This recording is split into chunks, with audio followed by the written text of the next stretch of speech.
Biology இன் தமிழ் கோர்வை channel சார்பாக அனைவருக்கும் வணக்கம். என் பெயர் Kannadasan.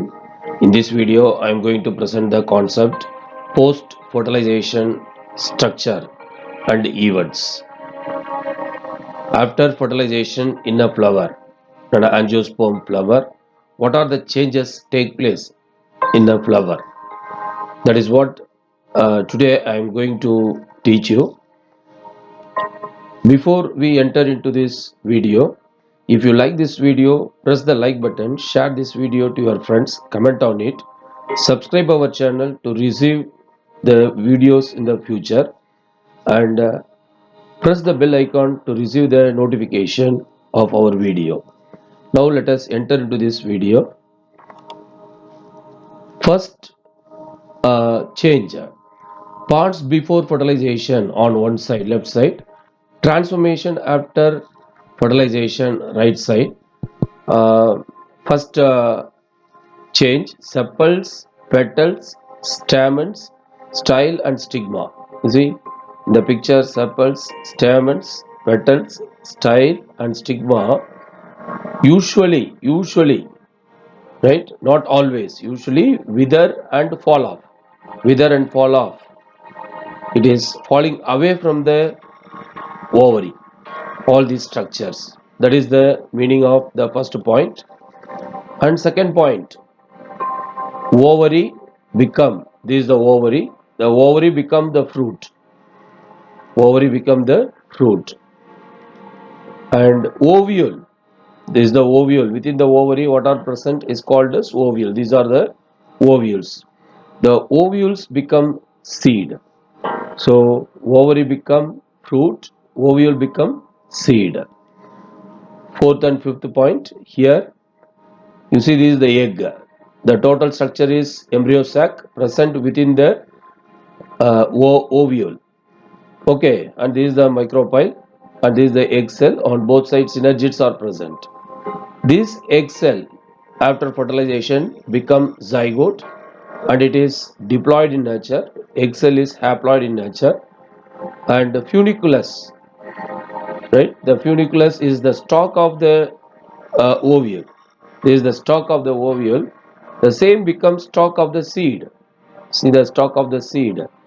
So these are the two structures we discussed, fourth and fifth point. Sixth point, micropyle. What is micropyle?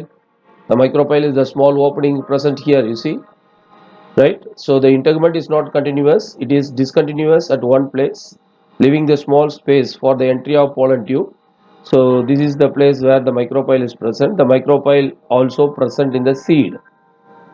The micropyle in the seed allows the entry of oxygen and water uptake take place, so that it supply the water and oxygen to the nutritive tissue, so that they supply the nutrients to the embryo, that is the plumule part and radical part, and it start germinating.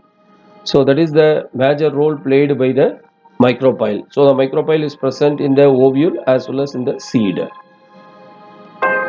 Seventh point. So there are two integuments. There are two integuments in the ovule. The outer integument, you see, the outer integument become testa, T-E-S-T-A, testa, outer seed coat, otherwise called as outer seed coat. Inner integument become tegmen, inner seed coat. So these are the seventh and eighth points.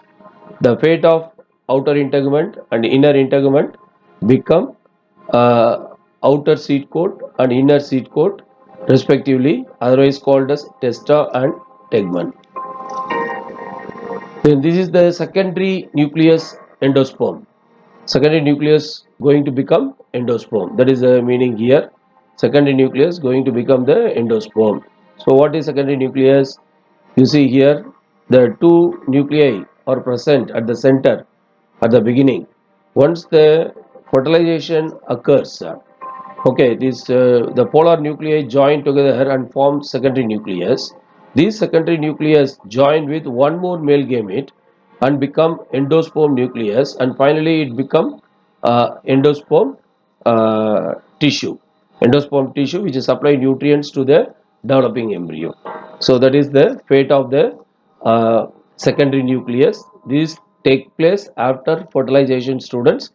So the endosperm nuclei is triploid in nature. It means 3n, right? Number of chromosomes are present in the endosperm nuclei. So all the cells of endosperm are triploid in nature.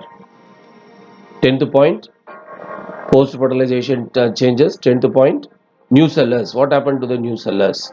So nucellus also that is a nutritive tissue in which embryo sac develops. Okay, embryo sac develops.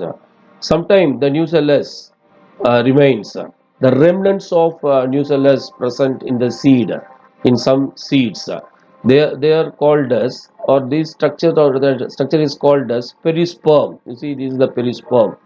In pepper, it is present at the center, perisperm. So this is the remnant of the nucellus. So very small, the remaining amount of nucellus.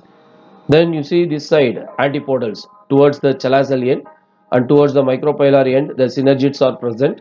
Synergids helps in fertilization by receiving all the components of the pollen tube, and these synergids as well as the antipodals degenerate and disappear in course of time. They do not play any role in future embryo development or seed germination. Okay, so uh, antipodals and synergids degenerate, nucellus become perisperm. Okay, so this is the end of this video, student. Thank you very much for watching.